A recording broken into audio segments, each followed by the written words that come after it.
Continuando aqui a nossa conversa, e vamos continuar falando sobre emagrecimento, que eu acho bem legal. Porque quando a gente fala sobre emagrecimento, pessoal, o Dudu falou uma coisa que é muito inteligente. Não é necessariamente do obeso para o magro. É você que tem aquela barriguinha e não consegue perder. É você que tem aquela pochetezinha que te persegue a vida inteira. Ou pior, às vezes você é o falso magro. Aquele cara que tem carência de massa muscular, mas tem uma circunferência abdominal muito grande e uma concentração muito grande de gordura visceral, que é o falso magro. Por que muitas pessoas na obesidade desenvolvem diabetes? O que tem a ver diabetes com a obesidade para a galera entender?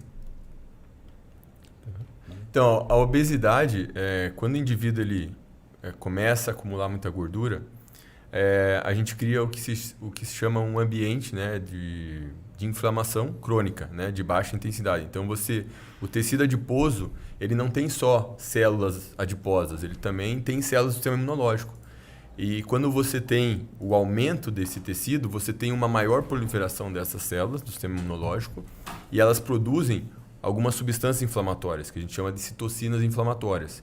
E o problema é que o aumento da produção dessas citocinas no tecido adiposo, dessas substâncias inflamatórias, prejudica a sinalização da insulina. Só que como esse tecido adiposo está ali no meio dos órgãos, que é o tecido adiposo visceral ou intraabdominal, acaba que prejudica a sinalização em tecidos como o fígado, o pâncreas. Então, quando você tem um prejuízo na ação da insulina ali no fígado, por exemplo, você acaba tendo um aumento da glicemia. Porque o fígado ele é um órgão que produz glicose, seja pela quebra do glicogênio que tem ali ou pela gliconeogênese. Então, a insulina é um hormônio que suprime a gliconeogênese e a glicogenólise. Quando você tem um prejuízo nessa sinalização, tanto no fígado como no músculo, que é um grande captador de glicose, significa que você vai ter essa glicemia aumentada. Claro que num primeiro momento, o nosso corpo, né, ele produz mais insulina para compensar esse aumento da glicemia. Então ele dá conta do recado. Mas isso você já tem um aumento da resistência à insulina, né? Porque você tem um prejuízo nessa sinalização devido a essas substâncias inflamatórias e isso faz com que o pâncreas tenha que produzir mais insulina. Só que chega um momento que o pâncreas ele não vai dando conta, né? E as células do pâncreas elas acabam entrando em falência, né? Acabam morrendo. E aí o indivíduo vai desenvolvendo diabetes. Primeiro tem o estado de pré-diabetes, né? E aí, ao longo do tempo, ele pode desenvolver a doença. Então, isso vem basicamente da resistência à insulina. Exato. Ou seja, o corpo dele precisa de cada vez mais insulina para poder reduzir essa glicemia sanguínea. Donato, existe uma dieta capaz de melhorar a tua resistência à insulina? Ou quando ele entra num quadro de início à resistência à insulina, só medicação? Na verdade, até que o Dudu falou do tecido adiposo, se a gente pegar um parâmetro do processo inflamatório, as adipocinas, né? Tem um efeito, chama quimioatração. Tipo, elas são liberadas para a corrente sanguínea e tipo, o macrófago e neutrófago, que é do sistema imune, ele se infiltra. Então, no doutorado, a gente viu que a caquexia do câncer é parecida com a obesidade nessa função.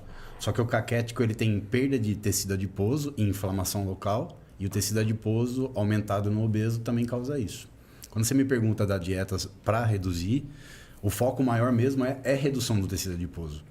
Porque é o foco que está atrapalhando a chave fechadura insulina-receptor, principalmente por TNF-alfa, interleucina 6, do tecido adiposo, que parece que ela não se liga ao receptor e não abre a porta de entrada da célula para a glicose entrar, na verdade.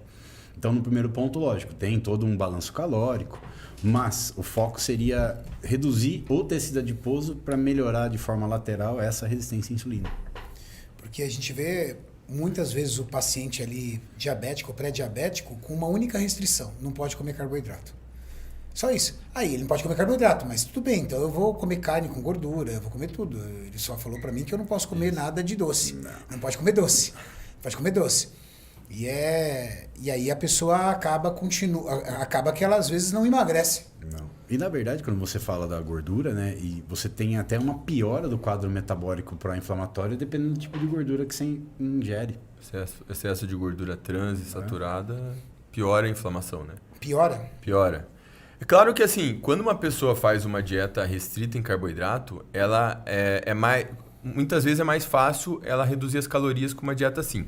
Então, num primeiro momento, tem estudos mostrando que pessoas que iniciam uma dieta low carb, elas conseguem manter nos primeiros meses mais déficit calórico do que Se você deixar a dieta sem um controle rigoroso, simplesmente passando uma instrução assim, elas conseguem até perder mais peso nos primeiros meses. Mas no longo prazo, se você tiver dietas com diferentes proporções de carboidrato, seja com carbo mais alto ou carbo mais baixo, a perda de peso tende a ser semelhante.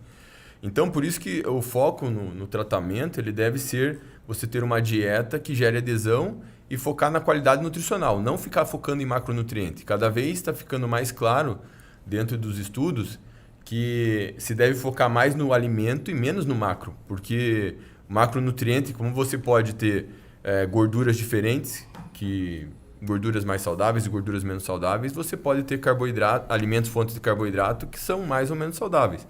Então é uma bobagem. Hoje se considera, na maioria dos pesquisadores, consideram bobagem você ficar focando no macronutriente, se é dieta low carb ou se é dieta high carb, que o mais importante seria você focar na qualidade nutricional. A gente consegue reduzir calorias da dieta colocando fruta, verduras e legumes pro pessoal.